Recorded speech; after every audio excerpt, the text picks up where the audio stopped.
নমস্কার বন্ধুরা, কেমন আছো তোমরা সবাই? আশা করি সবাই ভালো আছো। আর আজকে আমি পুঁই শাক দিয়ে মাছ দিয়ে একটা রেসিপি করব নতুন। এই এই দেখো, আমাদের এই বাড়িতেই পুঁই শাক হয়েছে অনেক।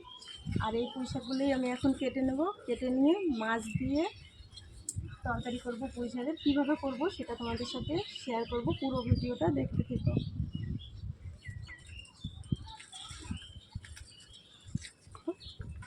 চলো তাহলে পুঁই শাকগুলো কেটে নিচ্ছি আমি।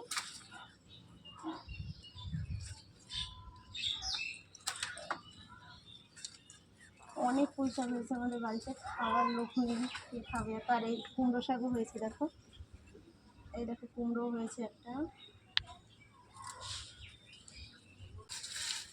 কি সুন্দর শাকগুলো হয়েছে দেখো।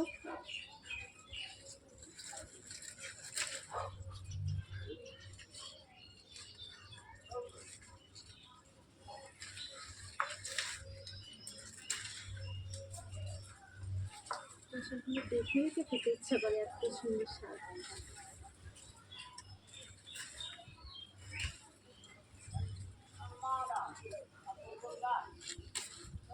দেখো শাকগুলো এত সুন্দর।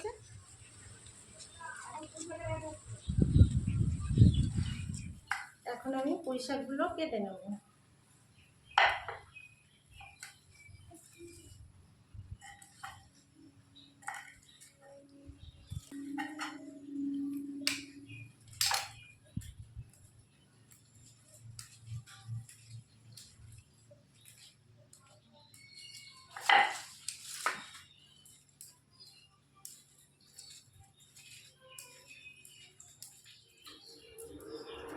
তো পুঁই শাকটা আমি কেটে নিয়েছি, দেখো পুরো পুঁই শাকটা কাটা হয়ে গেছে।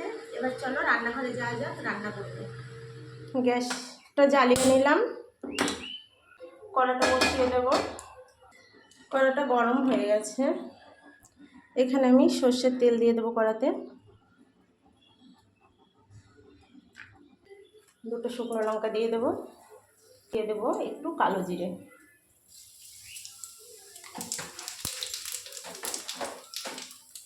ফোড়নে শুকনো লঙ্কা, কালো জিরে, আর এখানে আমি নিয়েছি রসুন, একটু রসুন দিয়ে দেবো।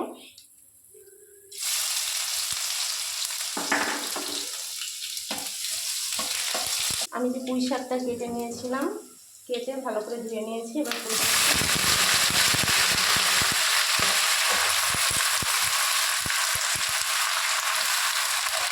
কিছুটা কাঁচা লঙ্কা ফেলে নিয়েছি, কাঁচা লঙ্কাটা দিয়ে দেবো।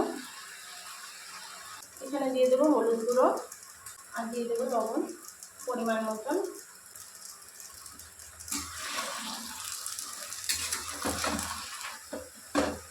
আমার 1 চামচের মতন সর্ষে বাটা আছে, সর্ষে বাটাটা দিয়ে দেবো।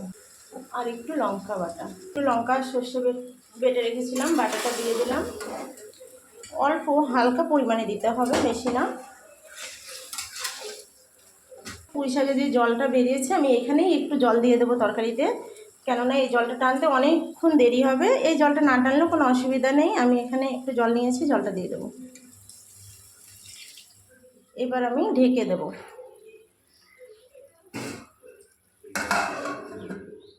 ডাঁটাটা সিদ্ধ হয়ে যাবে, তার জন্য ঢেকে দিলাম। ঢাকাটা খুলে দেখে নিচ্ছি, দেখো সুন্দর ফুটছে তরকারিটা। এবার আমি মাছ দিয়ে দেবো তরকারিতে। এই পুঁই শাক দিয়ে আমি মাছ দিয়েই করবো।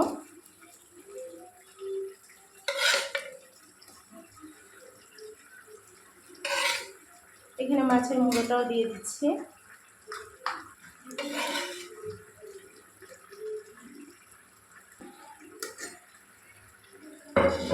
না খেলে বুঝতে পারবে না বন্ধুরা, পুঁই শাক দিয়ে এইভাবে মাছ দিয়ে করলে এত সুন্দর হয়। যদি একবার খাও তাহলেই বুঝতে পারবে যে কেমন লাগে খেতে। আর সবজিটা যদি কেউ খেয়ে থাকো তাহলে সে তো জানবেই কেমন লাগে।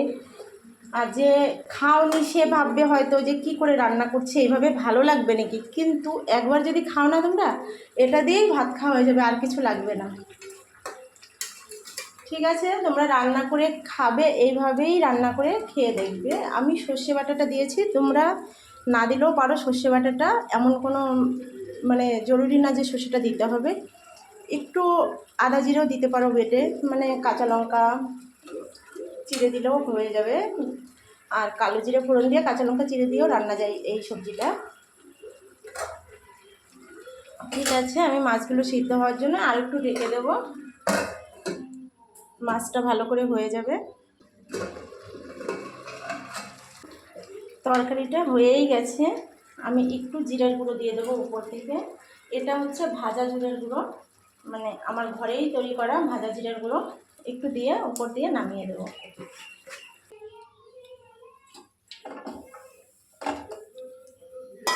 দেখতেই পাচ্ছ তরকারিটা হয়ে গেছে, নামিয়ে নিয়েছি আমি।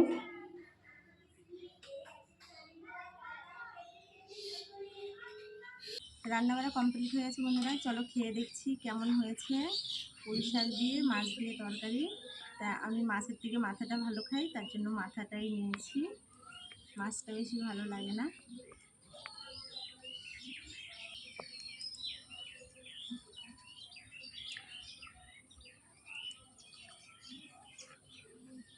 পুঁই শাকের ডাঁটাগুলো খুব সুন্দর লাগে। আজকের ভিডিওটা এখানেই শেষ করছি, সবাই ভালো থেকো, সুস্থ থেকো।